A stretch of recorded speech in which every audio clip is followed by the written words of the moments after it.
Hello everyone, কেমন আছেন? আমি ভালো আছি। আজকে আপনাদের সঙ্গে শেয়ার করছি চিংড়ি বাটা রেসিপি। এইদিকে আমি দেখাই আপনাদের। আলু ছোট ছোট করে টুকরো টুকরো করে কেটে রেখেছি। চিংড়ি মাছ 10-12টা মতন ছিল, বেটে রেখেছি। টমেটো কাঁচা লঙ্কা পেস্ট করে রেখেছি। আর এদিকে আদা রসুন আর পেঁয়াজ একটা, এটাও পেস্ট করে রেখেছি। সব কিছু হাতের কাছে গুছিয়ে নিয়েছি। এদিকে কড়াইতে জল ফুটছে। আমি সবসময় আগেও এই টিপসটা দিয়েছি যে অনেক সময় কড়াটা না চেপে মাজা যায় না, মাজতে পারি না, হলুদ হলুদ হয়ে থাকে। এটা আমার শাশুড়ির থেকে শেখা।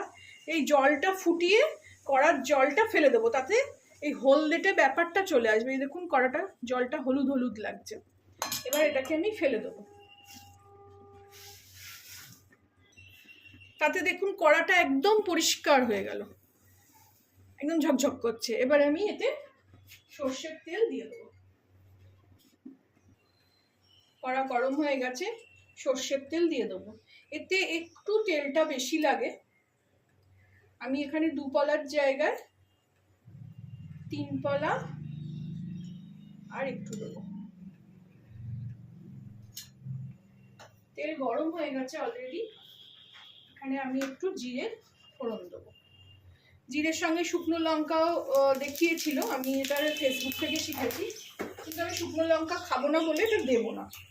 আপনারা এখানে শুকনো লঙ্কাটা দিতে পারেন। আঁচটা কমিয়ে নেব। এবার এই ছোট্ট ছোট্ট করে কেটে রাখা আলুগুলো আগে ভালো করে ফ্রাই করে নেব।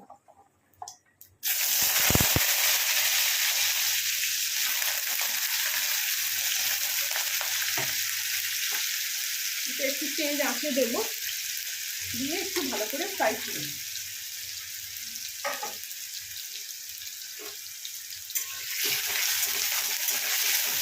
এটাও আমার ফেসবুক থেকেই শেখা, খুব ভালো লাগলো। চিংড়ি মাছ তো আসলেই খেতে খুব ভালোবাসি। আগেও চিংড়ি মাছের অনেকগুলো রেসিপি আমার চ্যানেলে আছে, আপনারা গিয়ে দেখে আসতে পারেন। আর সব ওই শর্টাং রেসিপিগুলোই আমি নেওয়ার চেষ্টা করি। আলুটা ভালো করে ভেজে নিয়ে ফিরছি। এই দেখুন এখানে আলুগুলো বেশ লাল করে ভেজে নিলাম। এবারে এতে এই পেঁয়াজ রসুন আদার যে পেস্টটা করে রেখেছি এটা দিয়ে দিলাম। এটাও ভালো করে কষিয়ে নেব, তেল ছাড়া অবধি কষিয়ে নেব। আর এর সঙ্গে এখানে একটা কাঁচা লঙ্কা আমি এরকম ছোটো ছোটো কুচিয়ে রেখেছিলাম, সেটা দিয়ে দিলাম। দিয়ে এটাকে আমি ভালো করে এখন কষাবো।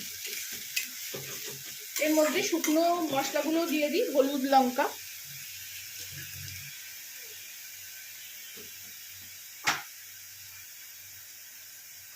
আমি সবসময় বলেছি যখন আমি রান্না দেখাই যে আমি দেখি সবাইরই, কিন্তু কিছু কিছু জিনিস আমি নিজের মতো করেই করি। আমি অনেক মশলা খেতে ভালোবাসি না, তাতে না ওই পার্টিকুলার জিনিসটার গুণাগুণ নষ্ট হয়ে যায়, গন্ধ নষ্ট হয়ে যায়। এখানেই আমি একটু চিনি দিয়ে দেবো, যেহেতু টমেটোও দেবো। আর আমি তো একটু সব জিনিসেই একটু মিষ্টি দিই, চিনি দিই ব্যালেন্স করার জন্য স্বাদটাকে। এবার এটাকে আমি খুব ভালো করে কষিয়ে নেব।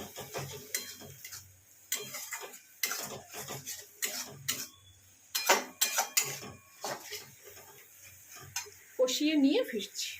এখানে আমি এই মিক্সি ধোয়া জলটাও দিয়ে দিলাম, দিয়ে এটাকে ভালো করে এবার কষাবো। এই দেখুন এখানে আমি পুরো মশলা ভালো করে কষিয়ে নিলাম। এরপর আমি এখানে টমেটোটা দিয়ে দিলাম। টমেটো আর কাঁচা লঙ্কা বাটা, 2 কাঁচা লঙ্কা এখানে বেটে রেখেছিলাম।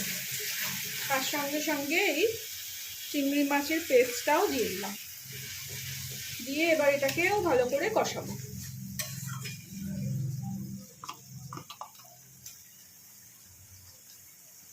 চিংড়ি মাছ এমন একটা জিনিস, যাতেই পড়বে তারই স্বাদ একদম বদলে যাবে।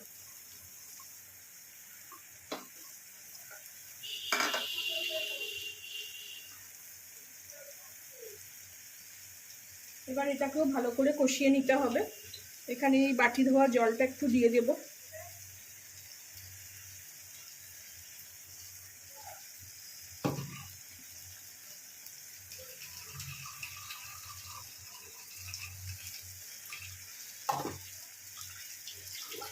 এবার এটাকেও ভালো করে কষাবো।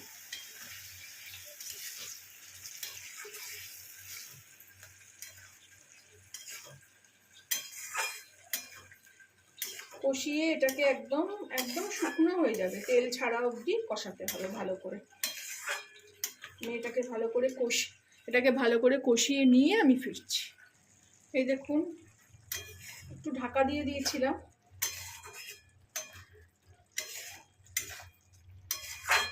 এই সময় আমি একটু নুনও দিয়ে দেবো,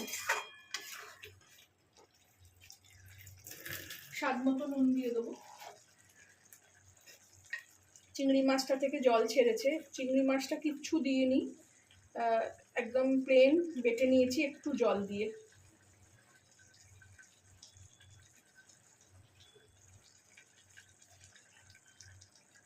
একটু ধনেপাতা থাকলে আপনারা দিতে পারেন, কিন্তু আমার কাছে আজকে ধনেপাতা নেই। ওই চামচের, আপনারা ভাবছেন অনেকটা নুন, কিন্তু আমি চামচের একদম মুখে মুখে যেটুকুনি উঠছিল সেইভাবেই একটু একটু করে দিলাম, আর দেবো না, হয়ে গেছে।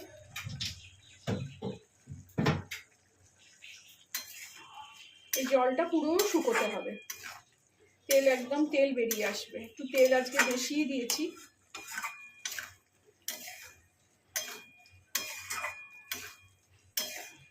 আবার একটু ঢাকা দিয়ে দেবো। এই দেখুন, এটা শুকনো হয়ে গেছে। আরেকটু কষবো। এটা জোরে আগুন দিয়ে আমি আস্তে আস্তে আস্তে আস্তে আস্তে করে নাড়িয়ে কষিয়ে নিলাম, জলটাও শুকিয়ে নিলাম। এইখানে আমার বাড়িতে করা গরম মশলা একটু দিয়ে দেবো,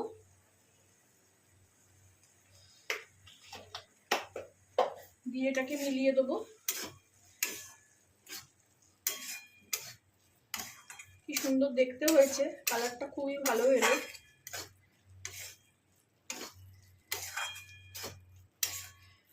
আর একটু কষিয়ে নিয়ে আমি ফিরছি।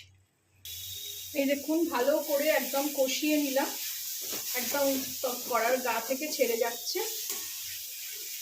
এবারে এটাকে আমি সার্ভ করে নেব।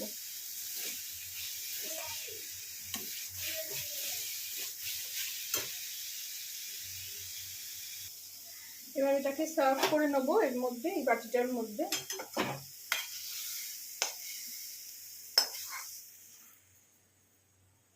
খুবই সুন্দর গন্ধ ছাড়ছে, চিংড়ি মাছ বলে কথা। আসলে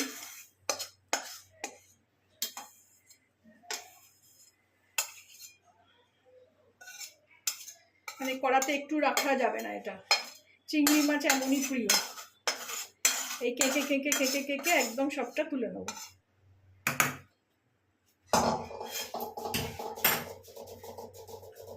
এইবারে আর একটা স্টেপস আছে, সেটা দেখাবো।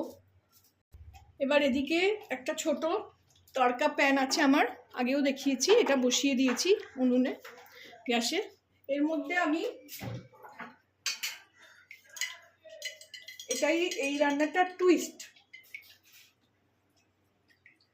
2 চামচ ঘি দিয়ে দেবো। আর একটু দিই, ঘি খাওয়াটা বলে খুবই ভালো। ঘিটা গরম হলে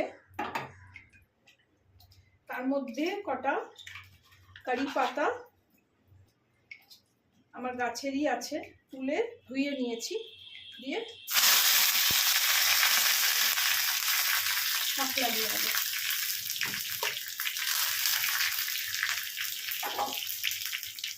এবার গ্যাসটা বন্ধ করে দেবো, দিয়ে এটার মধ্যে ওপর থেকে এটাকে ঢেলে দেবো।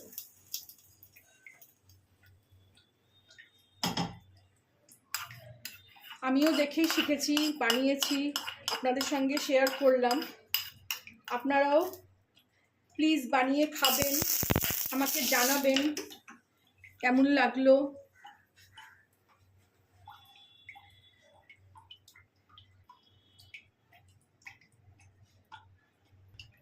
আপনারাও বানিয়ে খাবেন, আমাকে জানাবেন কেমন লাগলো। ভালো লাগলে আমার চ্যানেলটাকে একটা লাইক, শেয়ার অ্যান্ড সাবস্ক্রাইব করে দেবেন। Thank you for watching.